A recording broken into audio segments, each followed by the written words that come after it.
Hello বন্ধুরা, কেমন আছো? আশা করছি ভালো আছো। আমিও খুব ভালো আছি। মাধবী ব্লগ চ্যানেলে তোমাদের সকলকে ওয়েলকাম জানাই। তো আজকে আমি আবারও একটা ভিডিও নিয়ে এসেছি। রেডিমেড নাইটি কিভাবে সেলাই করব সেটাই তোমাদের কাছে আমি দেখাবো। চলো ভিডিওটা পুরো দেখতে থাকো।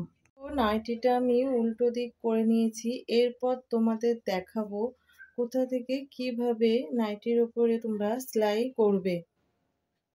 দেখো, এইটা নাইটির পায়ের দিকটা। তো এই ঝুলের দিকটা অনেকেরই লম্বা হয়, মানে কাপড়টা বেশি থাকে। তো তার কারণে অনেকে এটা কি করে, মাপ করে কেটে নেয় অথবা মুড়ে নেয়। তোমরা কি করবে, কাস্টমার যে যেরকম বলবে সেই অনুযায়ী তোমরা কাজ করবে। তো চলো আমি এটা মুড়ে নেব, সেই মোড়ার মাপটাই তোমাদের দেখাই।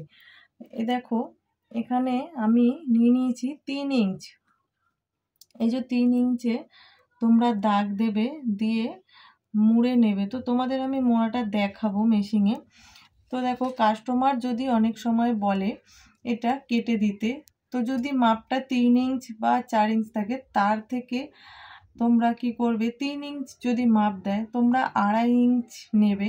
কারণ জিনিসটা মুড়তে লাগে, মুড়ে সেলাই করতে সেখানে কিছুটা কাপড় লাগবে।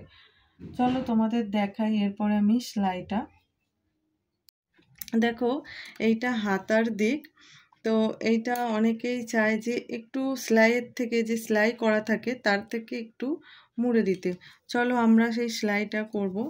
তো এই দেখো, এখানে আছে সেলাই, আমি এখানে নিয়ে নিলাম। তোমরাও এরকম করে 1/2 ইঞ্চ, যার যেরকম মাপ হবে সেই অনুযায়ী তোমরা করে নেবে। তো আমি এখানে 1/2 ইঞ্চের মতন করে মুড়ে নেব হাতাটা।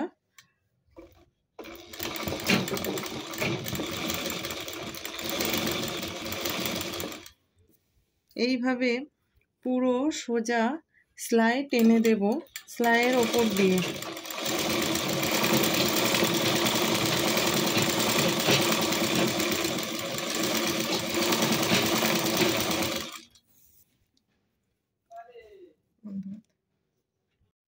এই দেখো, আমরা এখানে সেলাইটা ছিল, এখান থেকে সেলাইটা দিয়েছি।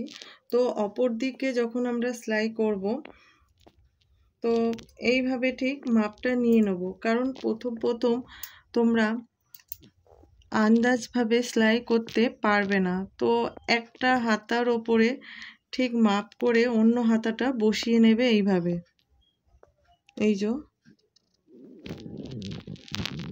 এই যে দেখো, এই মাথাটা ঠিক এই মাথাটার সাথে এরকম করে বসিয়ে নেবে। নিয়ে এই দেখো, কাপড় ছোট বড় অনেক সময় হয় রেডিমেড জিনিসে। তো দেখো, এই দেখো সেলাইটা এই জায়গাটা থেকে আমি দিয়েছিলাম। তো এইখানে চক দিয়ে তোমরা একটা দাগ দিয়ে নেবে, যাতে তোমাদের বুঝতে সুবিধা হয়, সেলাইটা উল্টো পাল্টা না হয়ে যায়।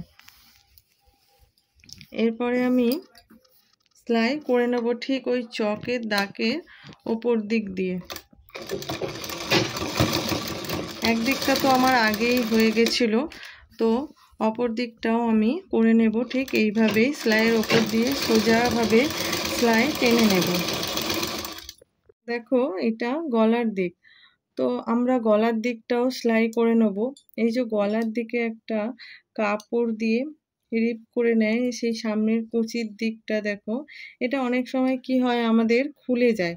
তো আমরা যদি এই জায়গায় ডবল সেলাই করে নিই, তো এটা আর খোলে না। তো চলো, এই দেখো, এইভাবে ঠিক তোমরা সেলাইটা করে নেবে।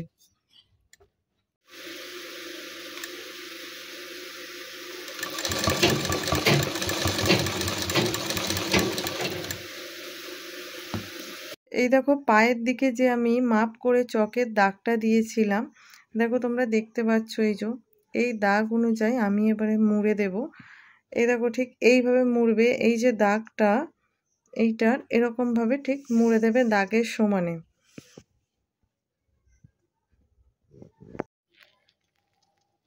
দেখো, আমি মুড়ে নিলাম দাগ অনুযায়ী। ঠিক দাগটা যে দেবে তোমরা, সেই দাগের মধ্যে দিয়েই ভাঁজটা করবে। তো এই দেখো আমি ভাঁজটা করে নিয়েছি। তো চলো এইভাবে তোমরা আবার সেলাই করে নেবে।